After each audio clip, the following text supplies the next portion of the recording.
He may not look like it, but this man is a multi-millionaire. He's made an extraordinary decision. For 10 days, he's going to live undercover in one of the poorest areas in Britain. Welcome to Liverpool. Yes. City of culture. He's going to become part of the community in Kensington, Liverpool. I'm John and I'm from Bishop Auckland in County Durham. No one he meets will know that John Elliott is in fact worth £60 million. I mean, £60 million is too much money for anyone, isn't it? No one can spend £60 million sensibly. Whilst he's in Kensington, John will be living on the equivalent of state benefit. £7, £8, £11 a day. But by the end of his stay, he will give away thousands of pounds of his own money. There's lots of people who could be helped that don't ask for help. And in many cases, those are the best people to help.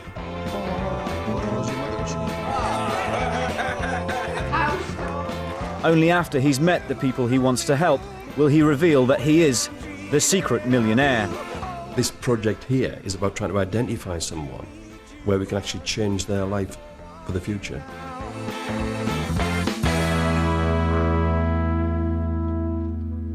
I've never ever bought a lottery ticket because I'd be unlucky enough to win. John Elliott is 62 years old, a lifelong supporter of the Conservative Party and one of the richest men in England. He employs more than 300 people at his factory in Bishop Auckland making water coolers. John's now one of the largest suppliers in the world, but started out as a young apprentice. One of my biggest regrets was leaving school at 15, 2 wasted years. It should have been 13. By the time he was 20, John was married to his childhood sweetheart, Margaret. There you go. I think you have to remember, John's wealth is not inherited.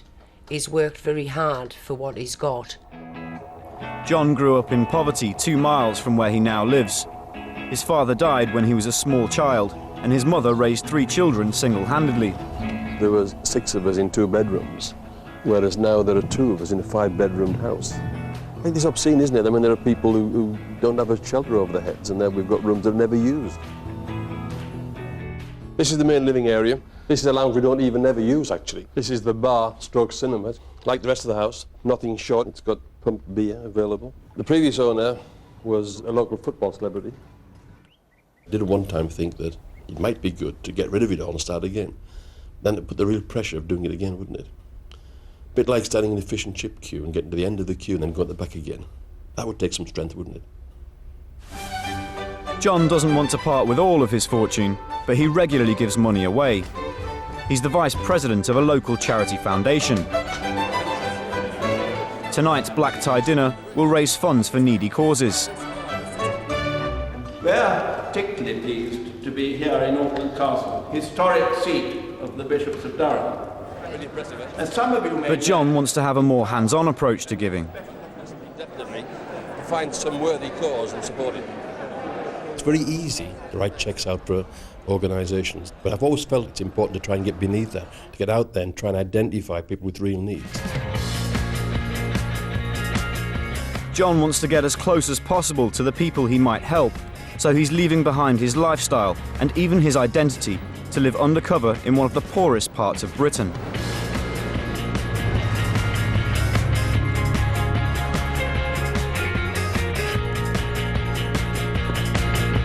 So that no one will suspect he's a multi-millionaire, John has agreed to live for the next 10 days in a small rented flat on the equivalent of state benefit. Well, the gyro cometh. 5, 6, 7, 8, £11 a day. But will he find anyone he wants to help? It's my first night here, and it does seem to be quite an anonymous sort of place. Lots and lots of streets of terraced houses, some of them boarded up. It isn't really very inviting. I've just got to get out there now and try and find this case or cases that I can really make a difference to. It's John's first morning in Kensington. He wants to start meeting people as soon as possible. But to see things as they really are, he needs to keep his real identity a secret. I expect you to work very hard to make sure that people don't treat me differently. When people think you're wealthy, they do treat you differently. And I'd rather not have that, actually. I'd rather be just like anyone else. Welcome to Liverpool. Yes. City of culture. I'm still looking for it. As part of his cover story, John tells people that he's being filmed for a programme exploring what life is like on state benefit. So I've come from the countryside, deprived area, to one in the city and see what the differences are. So, see what it's like living on low income in a city as opposed to in the countryside. So where do you live? Next door? So you're my next door neighbour? I certainly am. People live here mainly on welfare, on benefits? Quite a lot, yes. Not much work around here either, is there? Not particularly, no. Not the right sort of work, there's all the wrong sort of work. Oh, yes. All the work for the yuppies and things like that. You've got it Yeah. in one.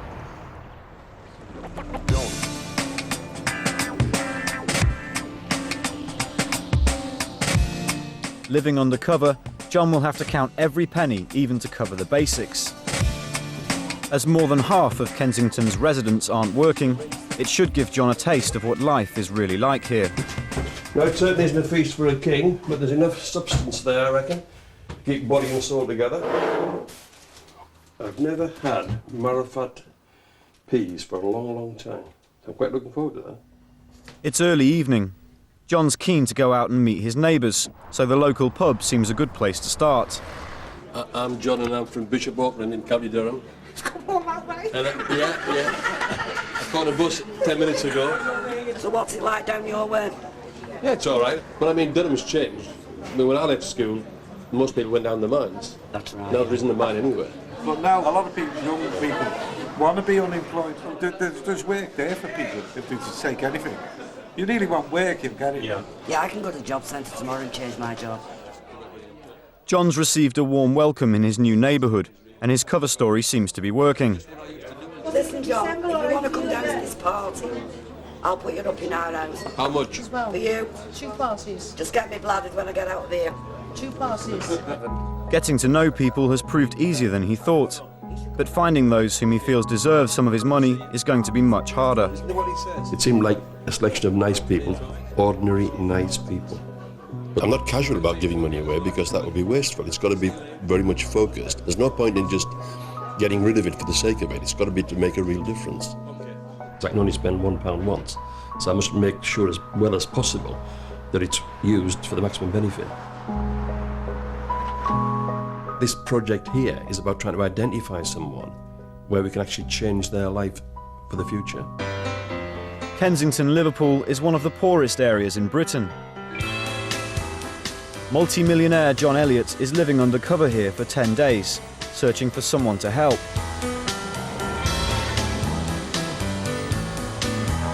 It's his second morning in his new neighbourhood. He's agreed to live on the equivalent of state benefit, but as a workaholic self-made man, being unemployed is completely incomprehensible to him. Yeah, most of the jobs I could do, even as a pensioner.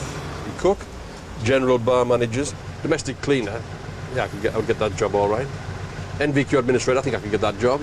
Enterprise facilitator, £35,000 a year full time. Definitely could do that job. Unemployment in Kensington is much higher than the national average, and many of the people John meets all have something in common. So you don't work? No, I'm unemployed. So you've got nothing to go to work at? Not at the moment, no. But you work?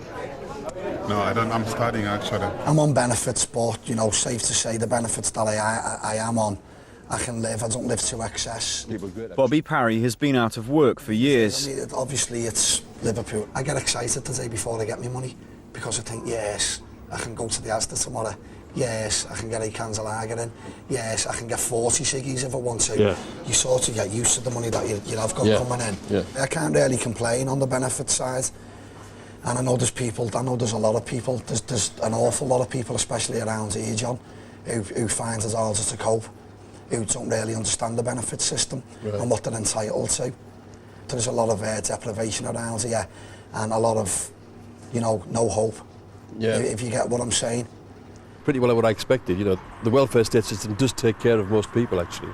Anyway, it's been great talking to you. John, Yeah. nice meeting you as well. Yeah, nice. I personally don't want to help him because it seems to me that he's got his life pretty well sorted out. Although John's met people who are genuinely trying to find jobs, as a die-hard Tory, he thinks that people who receive benefits could instead be working. I think most of the people I've seen can sort out their lives if they choose to, but they choose not to. There seems to be jobs around as well. Yet there are people on benefits, able-bodied people, who could do those jobs. And that's because the benefits suit them. John has so far failed to find someone he wants to help, at least amongst Kensington's unemployed. There's quite a few people I've met here who would have a happier life with a few £100, you know. But the point of the exercise is to find someone I can give some cash to make a difference, a significant difference. And I don't see that yet. I'm sure there must be cases here of people in real need that I haven't found.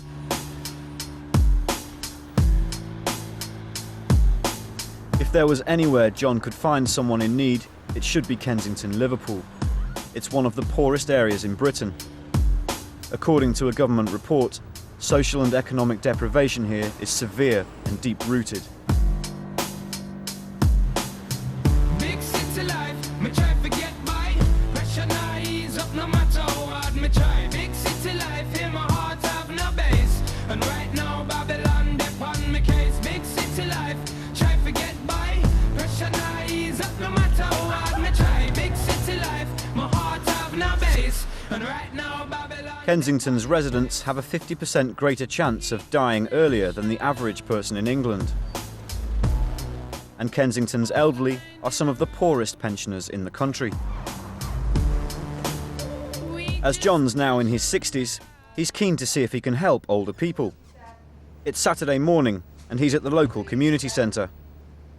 The bingo ladies meet once a week and play for tinned vegetables and shop-bought cakes. Almost all of them receive a basic state pension. All right, yeah, my name's John and I'm from County Durham. Yeah. Are they all frightened, are you? No men. You're going to break? It's too complicated. Why is it complicated? How much is it anyway? 60 pence for 6. John has never played bingo in his life, but if it gives him a chance to chat to the pensioners, he's willing to give it a go.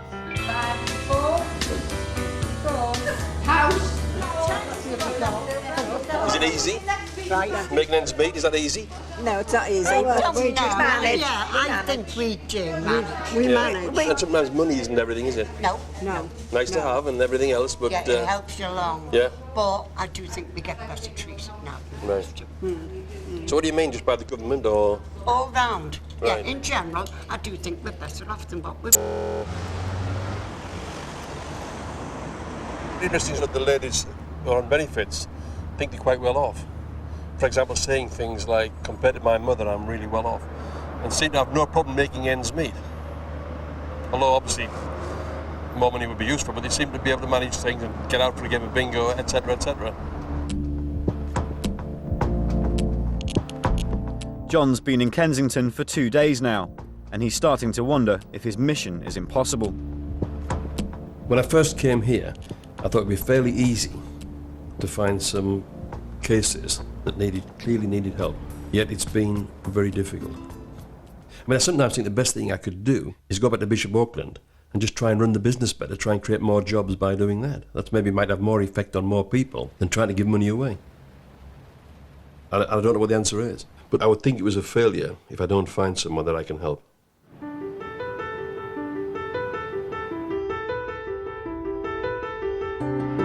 It's Sunday morning, and John's not ready to admit defeat. Good morning. Good morning, sir.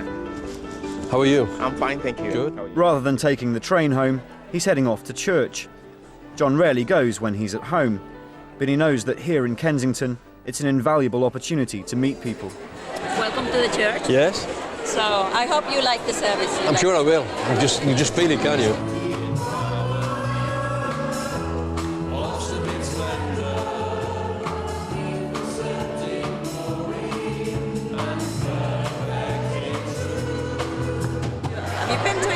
Not really, I don't go very often. And I've never been to a church like this.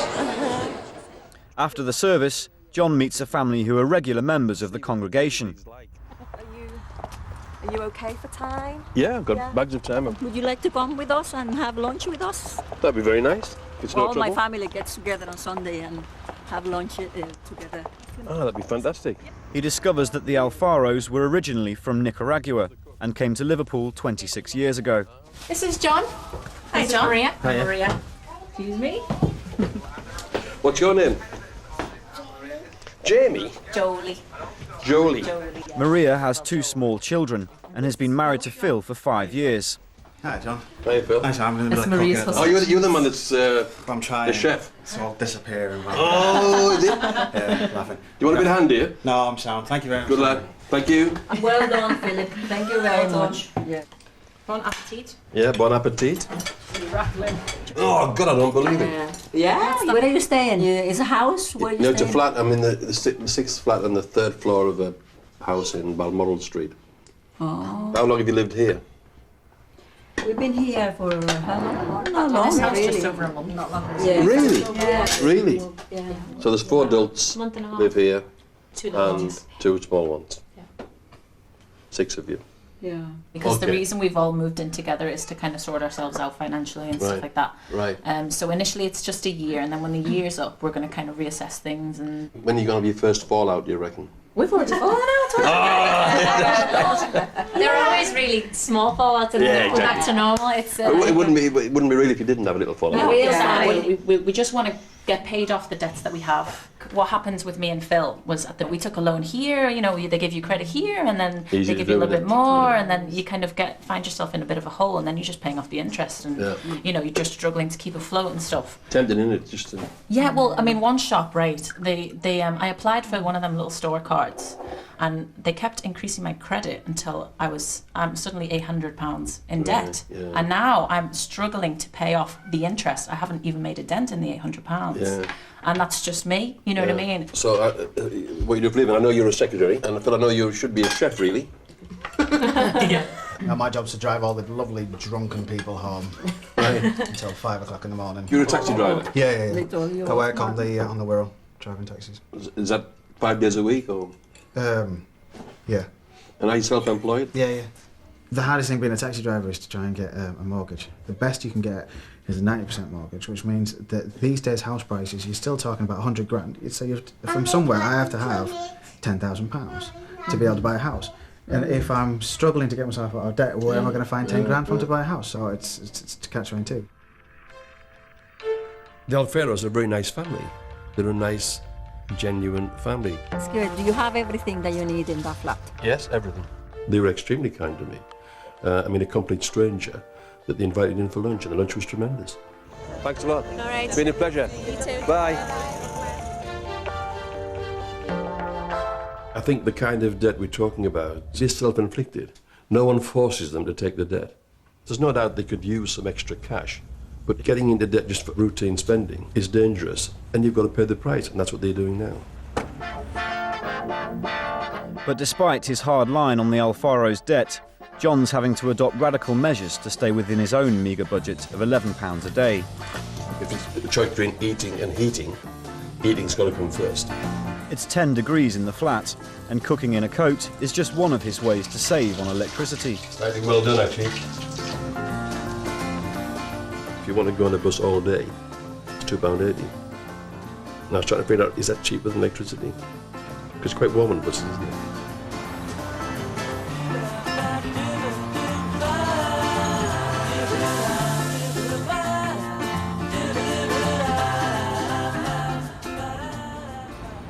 The city centre is just a short 10-minute bus ride away, but it's a different world from Kensington. Living hand to mouth, he's starting to understand the temptation of buying now and paying later. It's very interesting that here, only a few miles from Kensington, there's a lot of money being spent. I've had a cup of coffee and a piece of cake, which costs more than my daily spending allowance on food. In all the glitter and all the lights, benefit money wouldn't go very far. You could spend it all on one purchase. John's beginning to see why it's so easy for people on low incomes to fall into debt, and how the process of lending isn't designed to help them. It's quite interesting that the rules to borrow money for trivial things on credit cards are easy to do, but someone who wants to get into buying a house isn't allowed to borrow the money, which is a good investment for him and the country as well, I guess. So that's an interesting dilemma there, that borrowing money for trash or trivial things is much easier than borrowing money for something like a house, which is very important.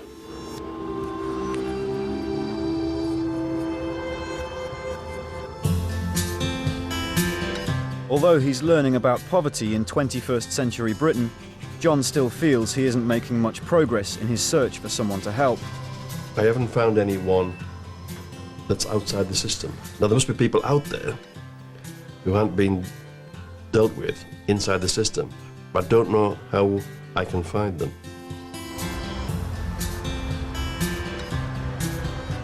John's realising that in order to meet more people, he'll have to widen his net and look in places he wouldn't normally consider worthy of his help.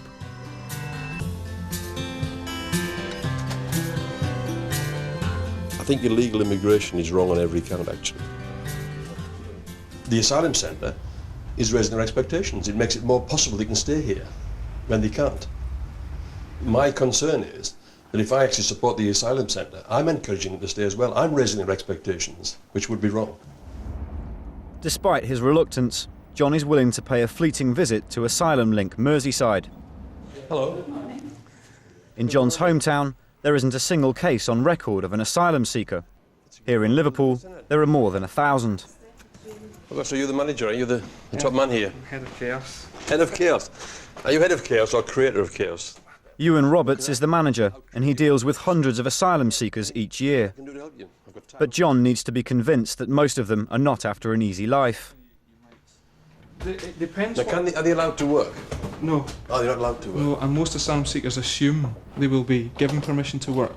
Right. Because they assume that they'll be able to support themselves through their asylum claim. So their preference would be, their choices would be? The choice is to work, yeah. To work. So what sort of benefits do they get compared to someone like me? How many pounds do they get?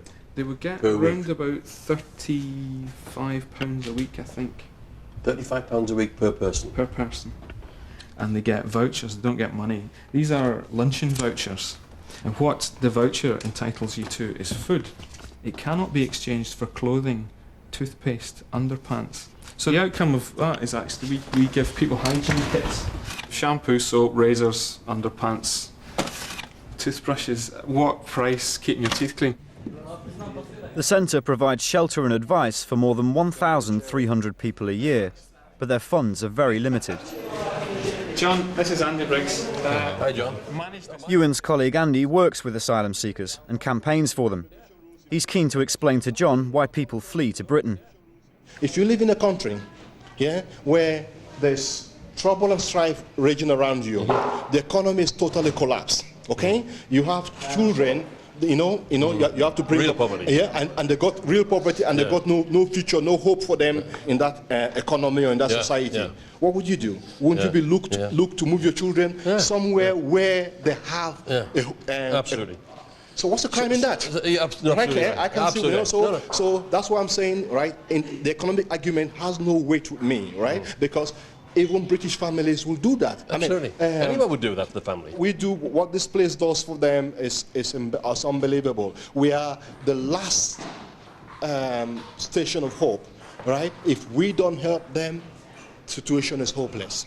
You don't get much government funding? We don't get no government funding. Zero? Zero government funding. So where does the funding come from? Public donations, church collections, and such like. How do you decide between two people who to give the money to? It's a very tough decision. But unfortunately, I have to tell a lot of people I can't give them money because I just don't have the money to go around. That must be tough, actually, doing that. Absolutely.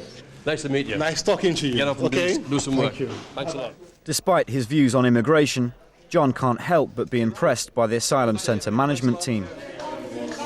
People like you and Andy, what wonderful people. They're the sort of people, if I could employ them tomorrow, I would take them. They're so good, so committed, their attitude's absolutely positive.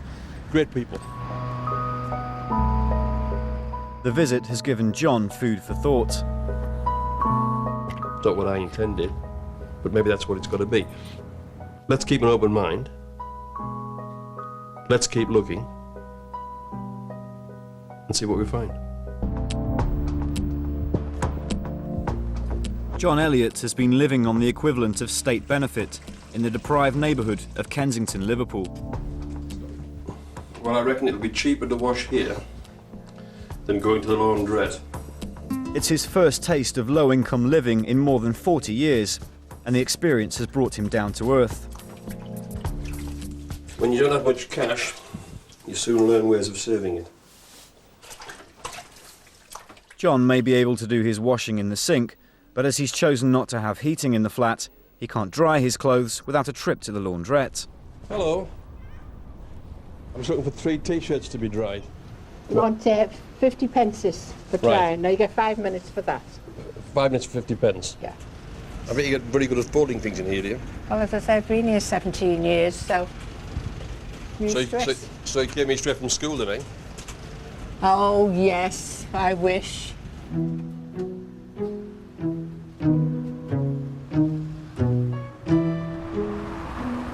I've been keeping a cost of things. And at breakfast I have 2 sausages, 2 bacon, 2 eggs, some beans. Do you? Cereals. And I reckon it cost less than £1. Which surprised me, really.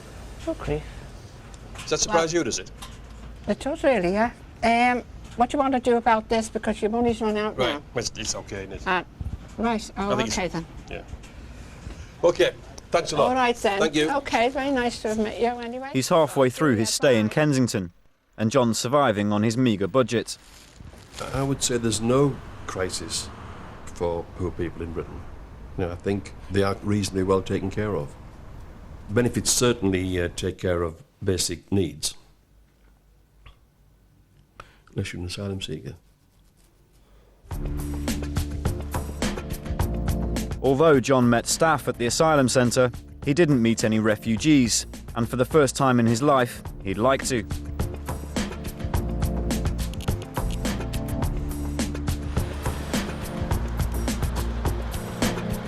There's definitely a plus to the asylum centre. I feel there's also a minus, and I can't judge the weighting of that. It was impossible for me to communicate with the asylum seekers, so I couldn't get a sense of what they were doing. So I've got to go back there. What language do you speak? What language? Kurdish. Kurdish. How did you get here then? How long did it take you? More than 1 year. Really? Some people, they 3-4 years. It's not easy. So you can't work? Yeah. And you don't get benefits? No. So how do you live? I'm living in... Your friends? Yeah.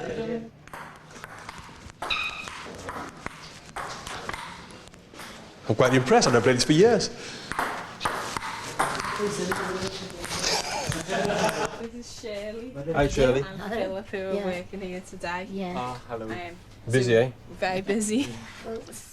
To make himself useful, John offers to help in the clothes store in the basement, folding second-hand items which have been donated. Is that okay, is it? Yeah. Yeah, that's fine. Women's trousers can all go there. So where were you born? I was born in Kenya. Kenya? Yeah, I was born in Kenya. Yeah. And when did you leave Kenya? I left Kenya 2002. I had some issues in the government in Kenya. I was involved in student leadership and politics in Kenya. All right. Sometimes I don't... So you're a troublemaker, eh? No. Just some unfair things that are going on in Kenya. Politics and things to do with democracy, and ended up being jailed about 3 times in Kenya about it. And the last time I just couldn't take it anymore. I was like 6 months in jail. Yeah, my life was at risk. My life was at stake. Yeah, I was at stake, and I was freeing from persecution. Now when you came here, what did you do? Of course, I sought for asylum. The first thing I did in the country, and I was put in detention immediately. And from detention, I was put into prison, and even though you're absolutely legitimate. And you can actually imagine 1 week from prison in Kenya, and the next week you're in prison in England, locked up for 23 hours. And really? Yeah, and only like 1 hour of exercise. You don't even see the sun or go out, and it's a foreign land. Yeah. Can't be sure until. Philip Kagera is a refugee. He was granted asylum 3 years ago, so he's now allowed to work. Although he's a trained accountant, he's struggling to find a job. So have you worked since you left university or not? I've done actually quite a lot of interviews. I don't know why I can't seem to get a job, you know. Do you think it's racism or asylum seekers? 2 different things, aren't they? They're 2 different things, but sometimes they marry each other. Okay. Because most racist, or I mean... Most asylum seekers are... Yeah, foreigners or something. Right. Yeah. But I have this hope. This is one place where things have worked for me. I just feel I just need to push on and push on. Somehow I'll break through, you know. All right. Yeah. Yeah. Yeah, coffee would be fantastic. As far as I know, Philip seems like a great guy, trying to make his way in life and contribute to society. I had the stereotypical view of immigrants as these sort of blurry figures that just came in the night somewhere in Calais and got on the trains and came to this country and then scrounged off the state. you're dealing with real people now rather than just numbers or categories.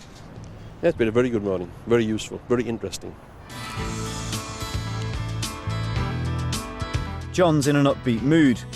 His visit to the asylum centre has made him wonder whether he needs to reconsider some of his earlier judgments.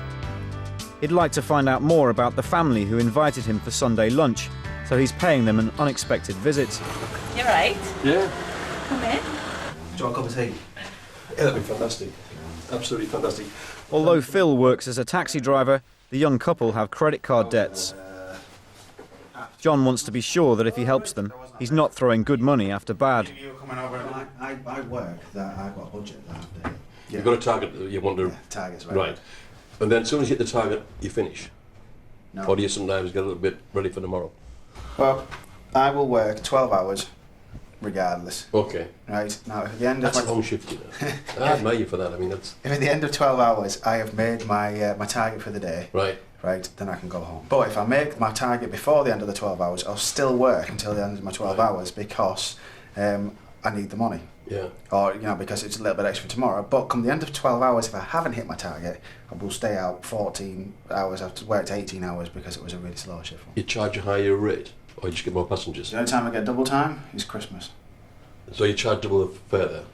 Yeah. So it's worth me going out over Christmas. The nice thing about him working on the taxi is that if we need an extra 50 quid 1 week for a bill or whatever, we could just go out and do a couple more hours and make it. Just like that? Just like that? Just like that, eh? 50 quid, just like that. It's as easy as that, Paul. See, I wish it was. Yeah. I wish it was, but if I go out and there's hardly any work, then I'm not getting paid for sitting in the car. Yeah, it's depressing, isn't it? It is, yeah. You know, psychologically, you just seem as if... Yeah, you feel like you're beating yourself up because you're just not quite there. Yeah. Yeah. Phil and Maria's dream is to have their own family home. But as Phil's salary is paying off their debts, they can't afford to save for a deposit. Once I'm clear of debt, then that allows us to be able to... This debt seems to be really on your mind, isn't it? I just want to be free of it. Yeah. But as long as you're in control of it, you see. As long as it's sort of... You can sort of see the end of it, can't you? Yeah. Little by little, we're getting there. I mean, it's yeah, like... As long as you're going the right way. Yeah. They've already accepted the responsibility for the credit card debt. And to wipe that off would almost be saying that they were right in accepting it, you know. So they've almost got to take that medicine themselves. Phil is working very hard and he's trying to set quite high targets to earn, to get the debt paid down.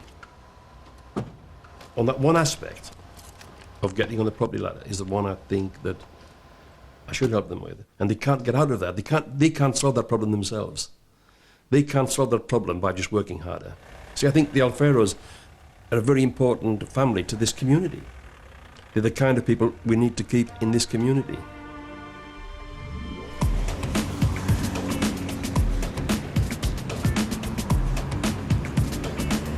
Philip! Yeah. It's almost 10 days since John first arrived in Kensington. It's his last night, and he's been invited to Philip's 29th birthday party. Anybody seen Philip?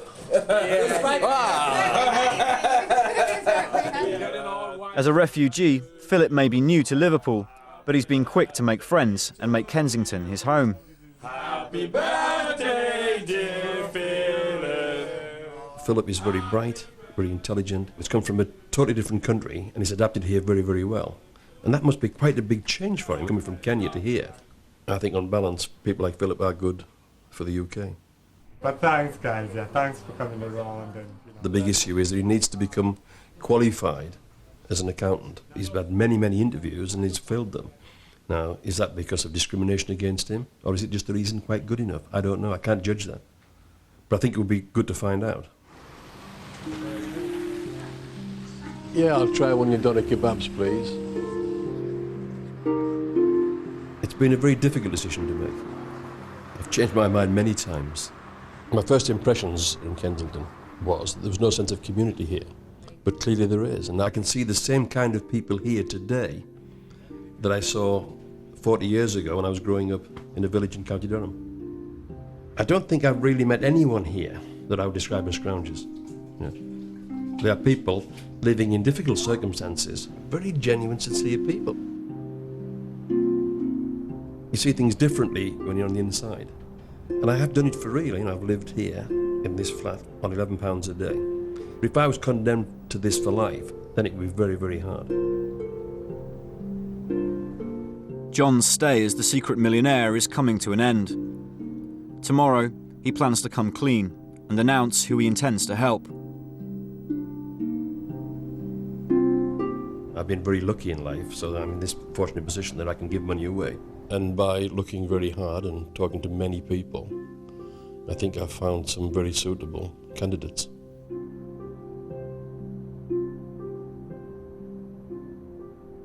Millionaire John Elliott is going to help people in Kensington, Liverpool, with thousands of pounds of his own money.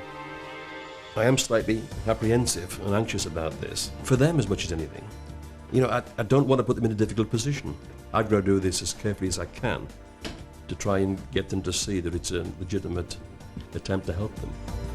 After 10 days living undercover in the community, John is finally ready to reveal who he really is and who he wants to help. As far as everyone else is concerned, John has simply come to say goodbye, having decided to go home to County Durham. Oh, John, you look very smart this morning. Yeah, I'm here to blow my cover. All right, all right. Right, yes, I am from the country actually, but I'm also run a successful business. Right. And that gives me some pleasures really. That means I can contribute towards things. I know that Andy mentioned that you got this cash from some organisation. I thought I would match that and give you a cash cheque of £7,500 to match that, so just to make things a bit easier for you guys. That is fantastic. And help some very deserving people as well, of course. That is absolutely great. That's going to be blow a neck. There you go. Fantastic. I don't know what to say. Well, I'm very glad you came. I'm glad you came anyway. But that is just amazing. I'll have to go get Max to bank it quick. Thank you very much. All the best. Yeah, cheers. And we haven't got your address. Keep up the good work. Well, that doesn't matter. But they'll all want to write you. We'll write to Karen. It was a tremendous conflict, the Asylum Centre. I'd been misled to a certain extent by the mass media into thinking of these stereotypes. But these are real people with real lives, with real issues. And once you're dealing with people, you know, you can't let people starve. The work the Asylum Centre is doing is beyond reproach. They're doing a first-class job for the right reasons. Sarah, turns out that John is not really John the volunteer, and he's given us a cheque for £7,500. Oh my goodness! Donating money to a charity is one thing, but giving thousands of pounds to people who would never expect it is something else entirely.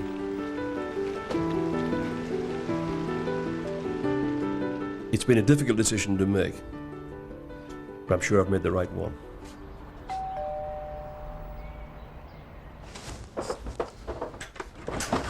Phil and Maria have been struggling with their financial debt. For me to say goodbye. That's very official. Yeah, come on, come on. How are you? Fine. Grab a seat. Yeah, I am from the country and I do look after sheep. But also I run a very successful business, which means that I can help people. But what I wanted to do here was come undercover so that no one knew what I was. And I want to help you guys because I think you're extraordinary.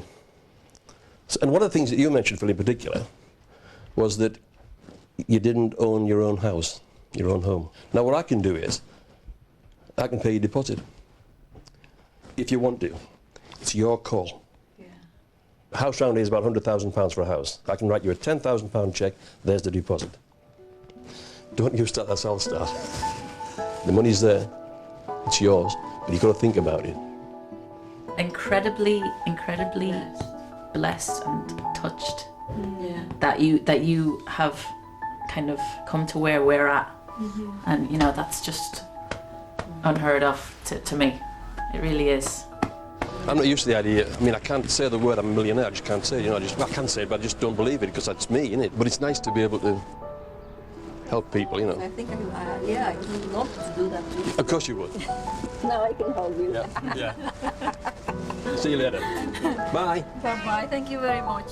I'm all about my husband and my children and my family. That's me. You know what I mean?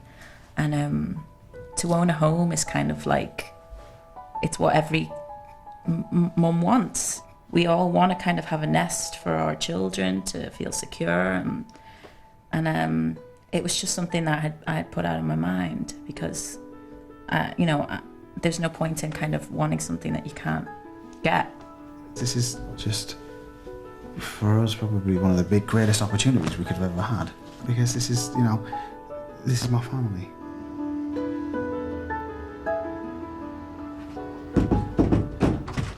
Hi. Philip! Yeah, hi. Ah! Hey, you're looking all smart, yeah? Looking all smart, eh? Yeah, I'm off back home tomorrow. Are you going back tomorrow? Yeah, so I thought I'd come here and come clean with you. Get clean with me. Yeah. Tell me what you Well, want. I live in the country, Yeah. and I've got some sheep. Yeah. But I also run a successful business. Because one of the things about being a successful businessman is that you can afford to... Yeah, you can put it there. You can afford to help other people. Help other people, yeah. So I know what's very important to you is a job. A job, yeah. And I can give you a placement in our accounts department. That's a paid placement, so you'll be paid. That's really good, yeah. That would mean a lot to me. But it's in Bishop Auckland. Where is that? It's in Bishop Auckland, in County Durham. Yeah. So it's 100 miles from here. Yeah. I mean, you can come back on weekends. Yeah. That's a great offer. Never thought about it, but that's a great offer. The offer's there. Yeah. It's up to you. Yeah. It was nice to see you. Nice to see you as well. Yeah, I hope to see you a lot. He's got to make a decision. He's got to want to do it.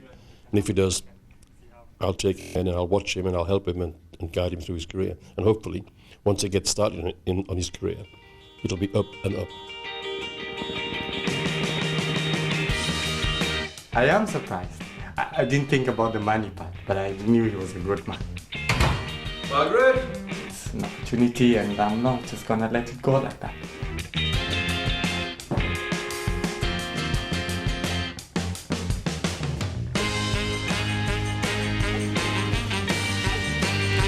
In the 3 months since John Elliott left Liverpool, there have been some major changes for the people he helped. At the Asylum Link, Ewan Roberts has put some of John's money towards building a much-needed laundry room. Sometimes when people come in here, they're coming in only in what they're standing up in, and they're not particularly nice to stand next to. So we can give them a shower and they can wash their clothes. But most of John's money has gone towards providing food and shelter for destitute immigrants like Augustine, who is facing a winter with nothing at all. Andy Briggs, the asylum centre manager, feels the money will help many refugees. I've got right now a waiting list of over 50-something names, people waiting for houses, some of them waiting for over 3 months. I do believe if we weren't there to help Augustine will still be on the street today.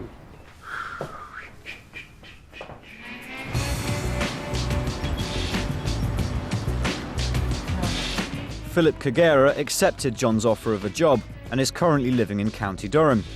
He now works in the accounts department of John's water cooler factory. Philip's actually great, and from coming into the business, he's got on with everyone and started to do work from day one. I think he's very meticulous and he's really a trustworthy guy. As one of the only refugees in Bishop Auckland, Philip has become something of a local celebrity. I wasn't used to people staring at me, people just, claiming their heads out in the car or looking, straight on my face. And yeah, it was a bit awkward, you're walking by the street and somebody's staring at you for hours and you're like, have you never seen a foreigner or a black person or something? So it was a bit odd, but I've gotten used to it now, They're friendly, they're interested, they want to know more about, me, Africa, Kenya, life, In Liverpool, we have scouts. So, scouts are the ones that, all right, matey, you all right? What you up to? Aye. How do you say, yeah? Just say, why I man? Why I man? That's why I man? Why I?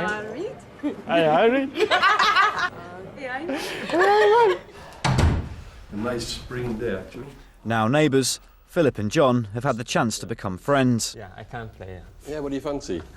I usually keep it clean. Can I have a pint here? Oh, I like lager dog. Philip's been a revelation. He's a very nice guy, isn't he? And he doesn't have a chip on his shoulder at all. Even though he may have had a rough time, he doesn't bear any grudges at all. There's no animosity at all within him. He's just a very nice person. You don't see him as a Kenyan refugee, you just see him as Philip. That's very useful, actually.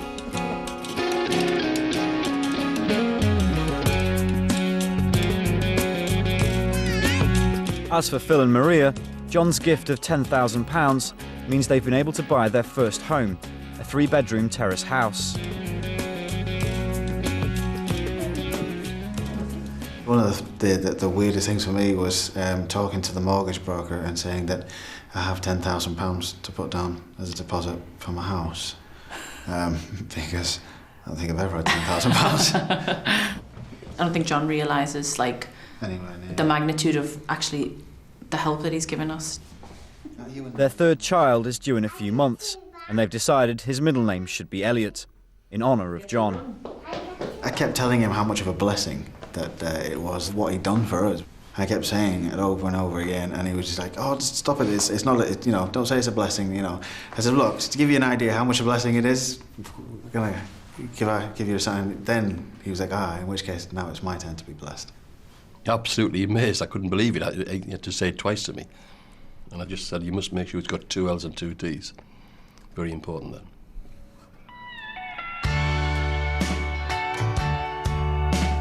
For John, living in Kensington has been his first experience of poverty since he was a boy. I've seen things and learned things that I didn't know about before. I felt concern for these people who were really struggling under difficult human beings, all different individuals who were having a difficult time. It's an experience he's glad to have had again. You can only gain experience, can't you? You can't buy it. You can't learn it. You can only gain experience by doing it. You've got to be there and do it yourself to understand what it's like. So what do? I stick it in somewhere, do I? For you. I don't know what that... Yeah. Ah, right. I thought that was a push to start. Yeah. 10 minutes now. That will be 10 minutes and That's okay, yeah. leave it where it is, spot on. Yeah. Okay. Yeah? So you're staying in Liverpool, are you? Yeah, I'm in Balmoral Road. Oh, are you?